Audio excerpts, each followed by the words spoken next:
Boa noite a todos, mais uma vez, nossa aula número 8. Vamos começar com a oração inicial. Em Pai, do Filho e do Espírito Santo, amém.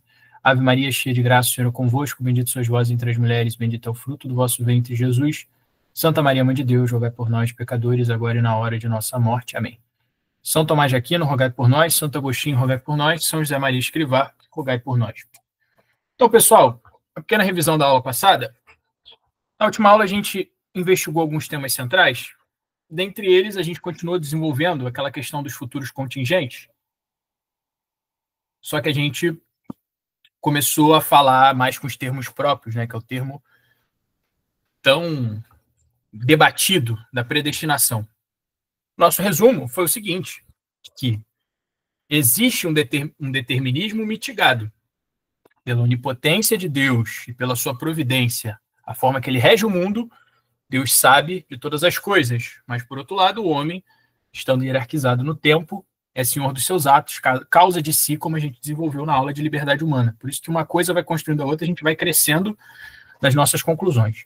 Depois, a gente chegou a essa questão do pecado original, na aula passada, sobre o status do homem. Qual que era o status do homem? O status do homem, com a consequente exclusão de Deus do cálculo da sua ação, da sua intencionalidade, com uma total independência da vontade e da inteligência, como a gente foi vendo aqui, mas a gente já vai estruturar aqui, que a vontade e a inteligência são as duas faculdades da alma, né, já dito pelos filósofos gregos e desenvolvido por São Tomás, e muito usado, né, para a gente entender alguns conceitos da teologia. A vontade sem Deus, ela não é mais estável. Relacionando com aquele conceito da vontade de Duns Scotus, a vontade ela fica confundida e ela fica submetida muitas vezes ao desejo, né? A gente perde a liberdade. E a inteligência, ela fica obscurecida. A inteligência tem dificuldade, sem Deus, de atingir o bem. Tem dificuldade de saber onde está o bem na nossa ação concreta. Então, com essas duas debilidades, tanto na nossa faculdade da vontade, quanto na nossa faculdade da inteligência, o homem resulta nessas duas causas, a queda do homem. Isso, no fundo, é a queda do homem. E os homens, por si mesmos, não conseguem voltar a esse estado original de proximidade com Deus. E aí a gente chegou na conclusão, na aula passada, que a única forma de pagar, né, o que significa, né, de pagar o sacrifício, né, que é o divino, né, um valor divino é por um sacrifício divino. Mas, no fundo, esse sacrifício, esse grande pecado que foi cometido contra Deus, é a impossibilidade de restabelecimento dessa conexão. Porque o homem, por si, como a gente viu na aula 2, pela sua debilidade, da sua própria linguagem, da sua própria capacidade, que não pode atingir a Deus, fica preso, né? Fica preso ao materialismo, preso às coisas da terra. É como se o lado material do homem dominasse o lado espiritual, o homem ficasse cada vez mais animalizado, né? Essa é a tendência do homem sem Deus. Então, a encarnação é a quebra dessa escravidão, é a libertação do homem das suas paixões, dessas debilidades nas suas faculdades da alma, e a elevação do homem. Agora, por uma felix culpa, ou seja, por conta do pecado de Adão, pecado de Eva, o homem subiu de patamar, né? Antigamente, a gente tinha o paraíso. Agora, a gente não tem só o paraíso. A gente vai participar das moradas do Pai, como Jesus fala. Ou seja, a gente vai participar, de certo modo, da divindade de Deus. Olha que beleza. Então, agora, a segunda criação, que já foi prevista por Deus desde o início, como diz o catecismo, Deus, quando criou o mundo, ele não falou, será que o homem vai me trair ou não? Ele já sabia que o homem ia traí-lo. E, portanto, já estava no desígnio de Deus a nova criação, o 8º dia, né, que é a vinda de Cristo, a ressurreição, como a gente passou agora recentemente no tempo litúrgico, na Páscoa. A gente viu que essa forma de libertar o mundo ela não era necessária. Deus poderia ter feito de outra maneira. Mas percebemos também que Deus, por sua inteligência, por sua sabedoria, fez da forma que ele achava mais sábia. Portanto, provavelmente é a melhor forma possível, né? Não vai ser a forma nossa, né? Que a gente pensa, Deus não precisa sofrer tanto, né? E nisso a gente participa junto com São Pedro, que fala, Senhor, não precisa sofrer tanto, né? No Evangelho, Jesus fala, cala-te, Satanás. Né? Sendo que ele tinha acabado de falar que Pedro seria o seu sucessor, né? Seria o primeiro Papa, né? Sobre essa pedra constituiria a minha igreja. Mas ali ele já fala para Pedro, no fundo é a gente, né, querendo agir no lugar de Deus. Não, precisava Deus sofrer tanto, precisava ele se encarnar, né, precisava de todo sacrifício, era só estalar o dedinho aqui, ser humano, está perdoado, vai todo mundo para o céu, está tudo resolvido. Não, Deus, por sua inteligência, criou o mundo dessa forma, como a gente respondeu também na aula passada, nós estamos caminhando uma perfeição, Deus poderia criar um mundo perfeito, mas ele criou um mundo que caminha à perfeição. E esse caminhar à perfeição, ele chama os homens, suas criaturas, a participarem desse caminho. Então, você livre pode participar pelo amor da criação de Deus. Olha que beleza. Então, é muito mais bonito, né?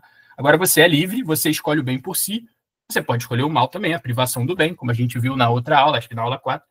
Mas, agora, você não é um joguete de Deus, você é um ser livre, uma criatura livre que irá participar da divindade de Deus. Por fim, a gente automaticamente teve que falar sobre algumas coisas do grande mistério de Deus, que é o mistério da Trindade, né? Como que Deus é trino e uno? E essa é a nossa principal diferença para os islâmicos, né? Os islâmicos acreditam no Deus uno. Inclusive, isso gerava muitas querelas no medievo sobre se o Deus islâmico fosse o mesmo Deus do catolicismo. A gente tinha vários debates aí para saber se... Porque qual que é a questão? Você pode falar que os islâmicos não adoram o mesmo Deus que a nós, ou você pode falar que os islâmicos adoram o Deus Pai, né? Não adoram os outros mistérios, né? Assim como os judeus, né? Eles não conhecem o mistério da Trindade, mas adoram um Deus único. E essa posição é a posição que está no catecismo, né?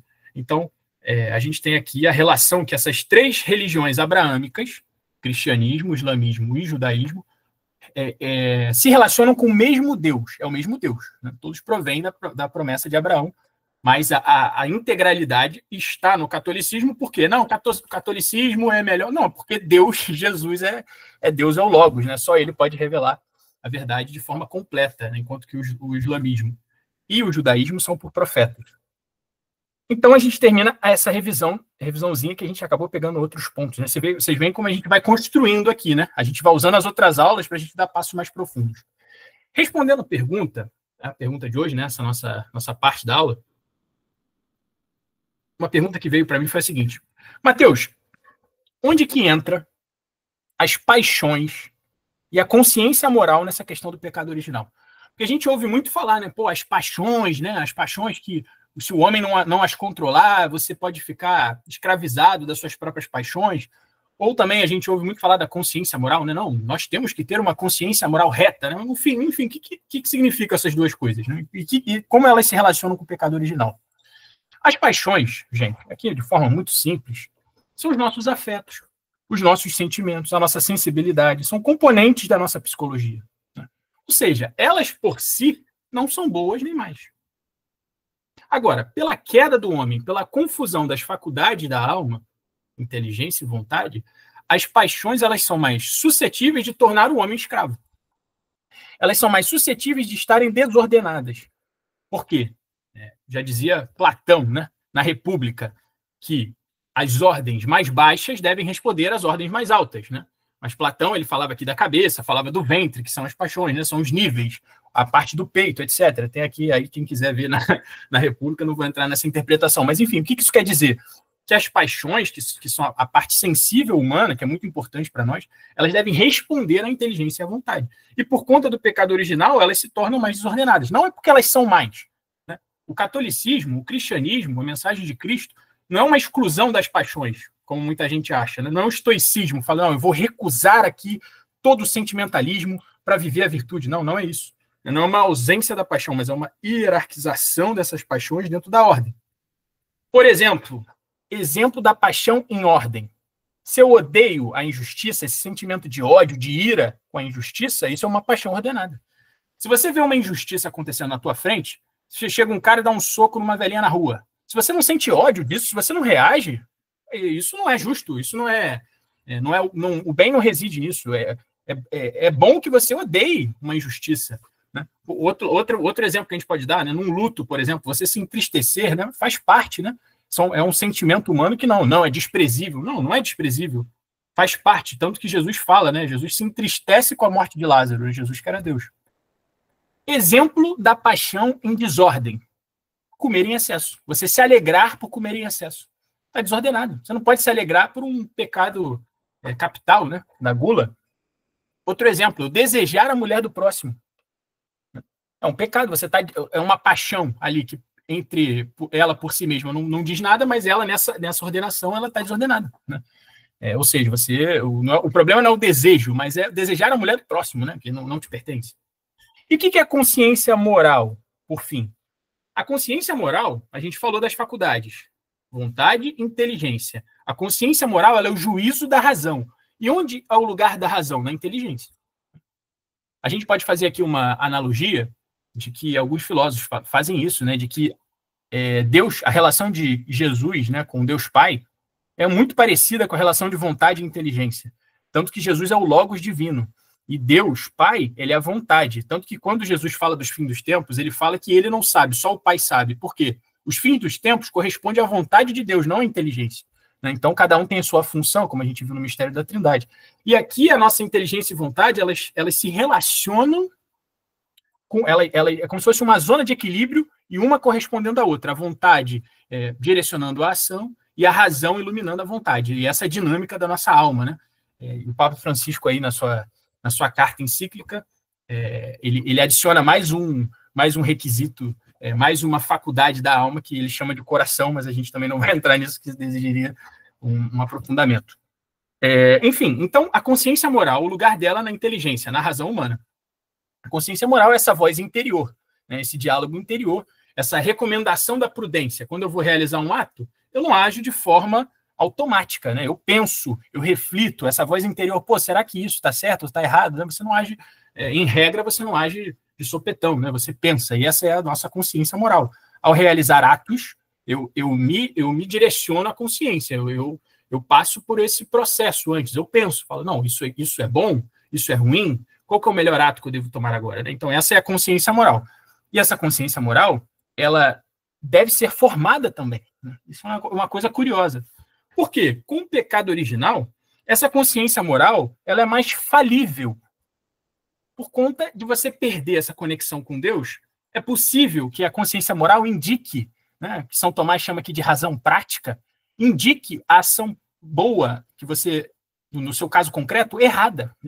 Você vê que, e aí que a gente tem, a gente vai chegar, quando a gente falar dos mandamentos, a gente vai falar sobre pessoas que agem sob ignorância. Né? São requisitos do pecado mortal, você tem que ter consciência plena, a matéria tem que ser grave, tem que ter pleno consentimento. Esses requisitos se relacionam com a consciência moral. Então, a consciência moral, ela também deve ser educada, iluminada. Como se educa, Mateus, a consciência moral? Por meio da oração, por meio da formação, como a gente está aqui se formando. E o exame de consciência, isso é uma coisa muito importante a se fazer, né? O exame de consciência é, no fundo, esse parar o teu dia no silêncio e refletir sobre suas ações, sobre a sua intencionalidade, né, para você ver se essa sua consciência moral ela está sendo direcionada para o bem ou não, né, essa correção das nossas ações. Né? Então, por fim, a gente termina essas perguntas.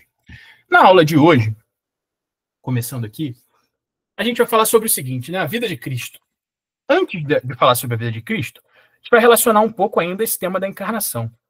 Então, o Pai, ele envia seu Filho ao mundo, que é Jesus, e para salvar os homens do pecado original. Essa é a grande missão de Jesus. Então, a segunda pessoa da Santíssima Trindade, Jesus Cristo, assume a natureza humana, cumpre a vontade do Pai, que a gente falou, né, que Deus Pai representa a vontade, e essa verdade que foi revelada pelos profetas, pelo Pentateuco, pelos Salmos, como diz Jesus. Agora, você que já ouviu a aula de doutrina de liberdade, já sabe sobre a predestinação, sobre os futuros contingentes, você vai falar comigo, olha, Jesus está cumprindo uma profecia, ou seja, olha só, a providência divina, aquilo que a gente falou, a predestinação mitigada. Ou seja, Deus cumpre a sua vontade, não quebra o livre-arbítrio humano, mas depende de pessoas para realizá-las. Então, Jesus é um grande exemplo disso. Mas Jesus, se a gente for parar para pensar, Jesus era Deus, é o Logos, né? Então Jesus não vai desobedecer o Pai, ele é Deus, é o próprio Deus, né? Agora, existiu uma pessoa que, se tivesse dado ruim, ia acabar com todos os planos da salvação dos homens. E essa pessoa é a mãe de Jesus, Maria, né? Que não era Deus, né? É um ser humano integral. E a gente chega o dogma da Imaculada Conceição, que Maria foi preservada do pecado original, mas isso é algo que a gente não vai entrar agora.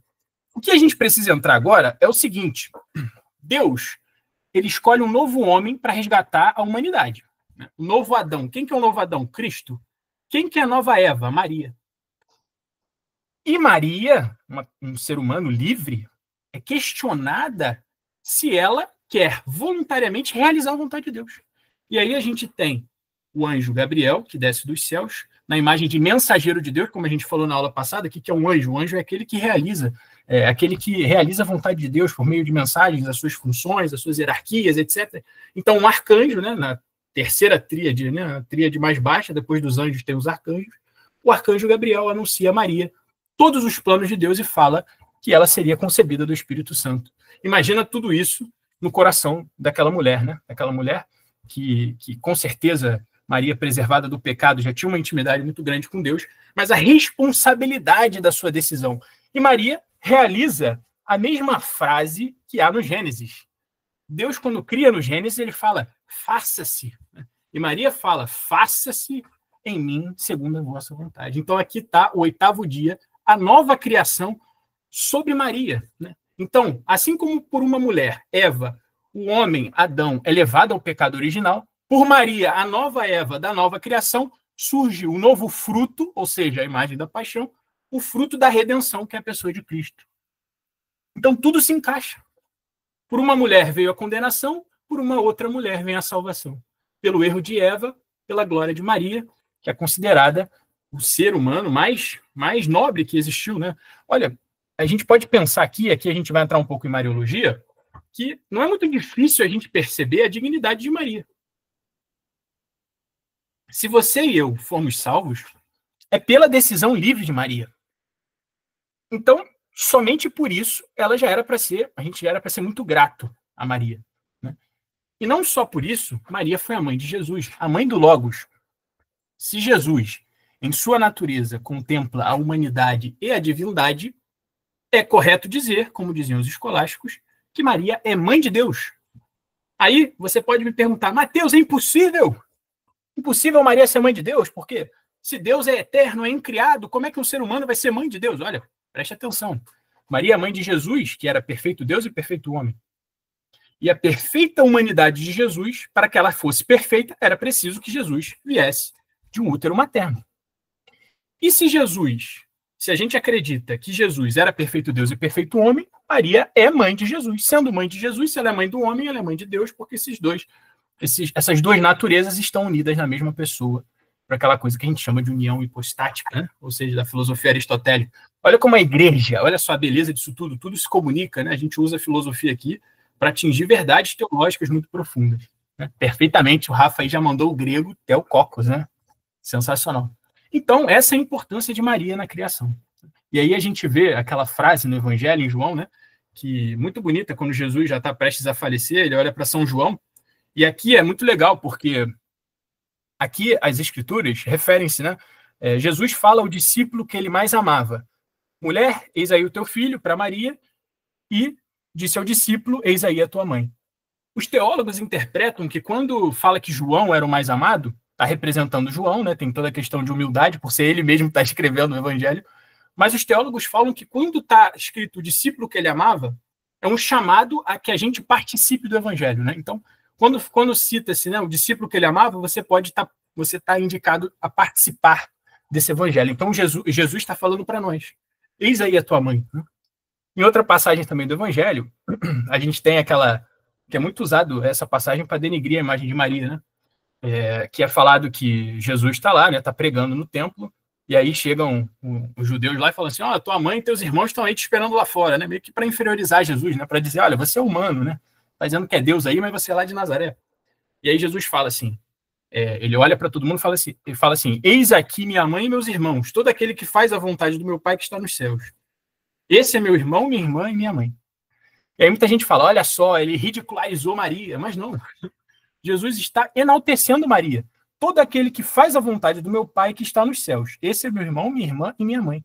Quem foi o ser humano que melhor realizou essa vontade? Maria no seu faça-se. Então, Jesus, no fundo, está incentivando a Maria. Então, nessa parte aqui da aula, a gente deu alguns critérios, alguns dogmas da Mariologia, né? Que a gente pode... Existem livros super profundos sobre esse tema. Se vocês tiverem interesse, vocês podem procurar. Agora, voltando a essa questão da encarnação, e aqui a gente já vai entrando na parte final da aula, Cristo veio ao mundo. Ele é a encarnação do Logos de Deus. A salvação dos homens, portanto, não existe pelas nossas próprias forças.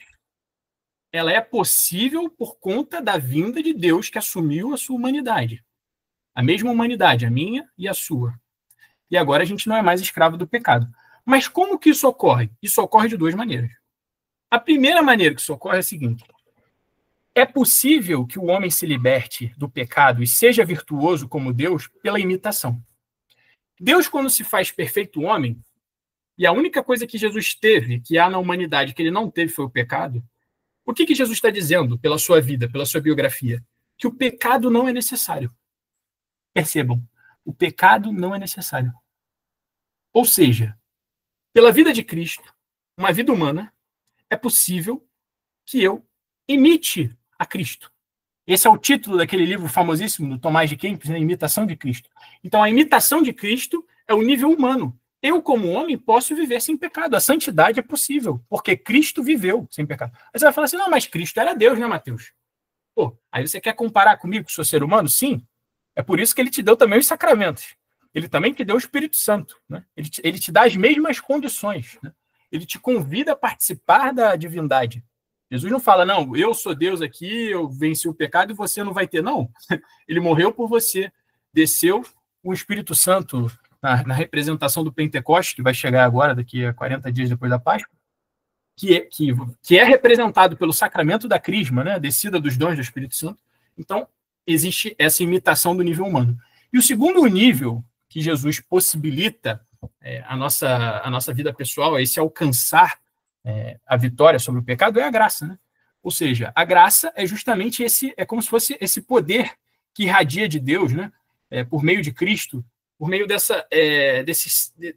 tanto de sacramentos, né, quanto sacramentais, e aqui a diferença é que os sacramentos, essa via visível da graça de forma estrita, né, os sacramentais são objetos que lembram essa graça de Deus. A gente pode comparar a graça como se fosse um poder especial de Deus, né, e essa graça pode ser tanto extraordinária como habitual, as graças habituais que você recebe na sua vida como graças extraordinárias. Então, gente, o que isso faz? O que isso faz com que aconteça na nossa história humana? Jesus, pela sua encarnação, ele possibilitou a salvação da humanidade futura, tanto que isso é muito representado pela separação do tempo, né, como depois de Cristo, e possibilitou a salvação da humanidade passada, como a gente representa na história antes de Cristo. Jesus, quando morre, ele desce na mansão dos mortos e tem a imagem dele resgatando, né, os mortos, né? Ele meio que abre a porta dos céus e possibilita os céus daqueles santos anteriores ao Antigo Testamento. E a partir dele, com a sua ressurreição, possibilita a salvação por meio da igreja. Então, isso é muito belo. Agora, brevemente, nessa parte final da aula, vou dar alguns flashes da vida de Cristo, baseado naquele livro do Pérez Jurbel, né, que é muito, muito bonito. Então, como que Jesus veio ao mundo? Como a gente já falou, anunciação a Maria, encarnação, tem São José ali, a imagem de São José. Quem é São José? O pai adotivo de Jesus, né? Como todos vocês já sabem. São José teve aquela tentação de fugir, no fundo, que ele não queria. Ele queria preservar Maria, né? Ele sabia, Maria ela era livre do pecado original. Então, São José sabia que Maria não... Tem muita gente que fala, não, São José tinha dúvida se Maria traiu ele. Não, São José não tinha dúvida, né? Ele conhecia Maria, sabia que ela era uma mulher íntegra. Mas, no fundo, ele queria preservar Maria das punições da época, da lei, né? Então, São José também tem o sonho com o anjo. E a gente tem a encarnação de Cristo, né? Você tem a relação muito bela de Cristo desde o ventre com seu primo, né? São João Batista. Né? E o começo do Evangelho de Lucas já representa essa história de Zacarias, que era o esposo de Isabel, que era da classe sacerdotal, que ele vai ao templo e ele vê a imagem do arcanjo Gabriel, que fala para ele, olha, a sua mulher vai engravidar na velhice. Zacarias duvida, né? E aí, por duvidar da fé, né, da anunciação do anjo de Deus, e Zacarias fica mudo. Né? E aí depois ele fica mudo até o nascimento de João Batista, né? No 8º dia, ou seja, representando, né, a nova criação, no 8º dia do nascimento de João Batista, Zacarias proclama o Benedictus, né, que é uma oração muito bonita que está lá no final de Lucas 1, que é justamente essa anunciação. Então, João Batista, que a gente vê no mistério do terço, né, quando a visitação de Maria à sua prima Isabel, era o último profeta. Né? Ele foi o profeta que deu fim ao Antigo Testamento. Né? Ele era aquele que ia anunciar que o Salvador tinha chegado. E aí a gente entende o porquê de, depois de muito tempo, Jesus depois de 30 anos de Cristo na sua função, provavelmente ali profissional com São José, né? Pelo relato ali de São José, que era o carpinteiro, Jesus provavelmente compartilhou dessa profissão de São José, então Jesus santificou o trabalho nesse sentido, né? E quando eu falo que Jesus santificou o trabalho, não pense que Jesus, quando ele ia lá fazer uma mesa, né, lá com a madeira, de que se a madeira tivesse torta, ele fazia um milagre lá, e aí a madeira ficava certinha. Não, ele ralou, né, ele errava, né, ele era um homem, ele passou pelos sofrimentos, né, passou pela fome, pela dificuldade, imagina na época. E quando faz 30 anos, ele começa a sua revelação, a partir disso, a sua revelação apostólica. E a primeira pessoa que ele vai é João Batista. João Batista já estava lá no deserto, batizando as pessoas, né, para que os pecados fossem perdoados, e a figura do batismo sob água, né, que é o primeiro sacramento. Então, a primeira coisa que Jesus faz é o primeiro sacramento que você faz. E aí a gente entende aquela questão lá atrás que a gente falou sobre as interpretações, que existe a interpretação bíblica, que é a interpretação da imitação. Jesus faz coisas para que a gente faça também. Então, ele se batiza justamente para anunciar para nós a questão do nosso batismo, a importância do nosso batismo, né? Jesus já não tinha um pecado original. E João Batista até estranho, falou assim, não, pô, você que é para me batizar, né? Não eu que é para você me batizar, mas Jesus fala, não, depois você vai entender, me batiza aí e você vai entender, né? E aí tem, na imagem, na hora que Jesus se batiza lá no deserto com João Batista, a imagem de Deus aparecendo dos céus, né? A manifestação de Deus que diz, eis aí meu filho muito amado, né? E logo depois dessa passagem do batismo de Jesus, Jesus fica 40 dias no deserto,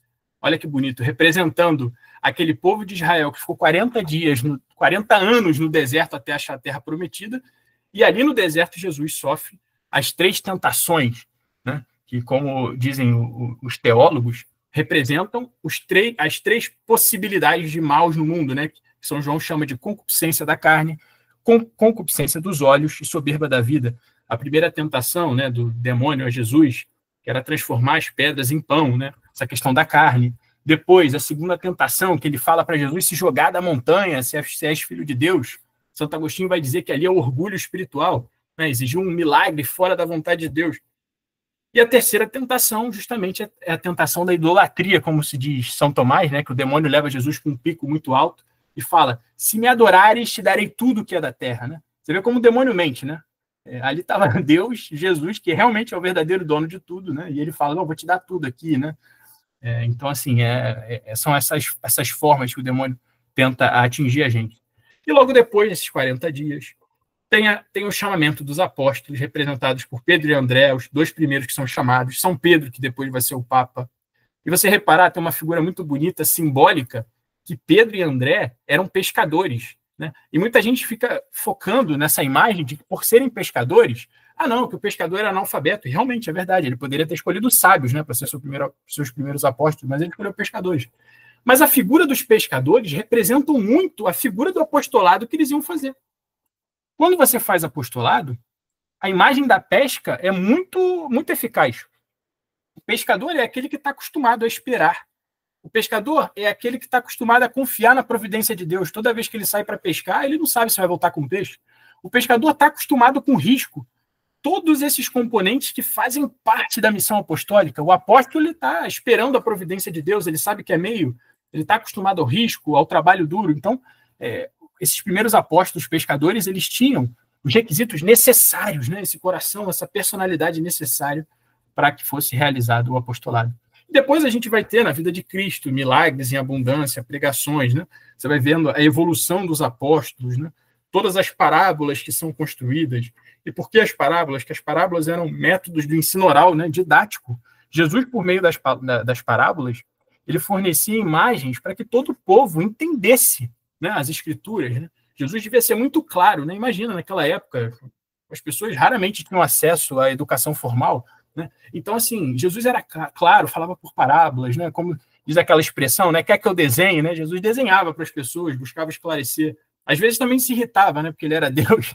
Falava, não, até quando eu vou vos suportar com os apóstolos? Pô, vocês não entendem, vocês estão aqui morando comigo, estão cheios de dúvida.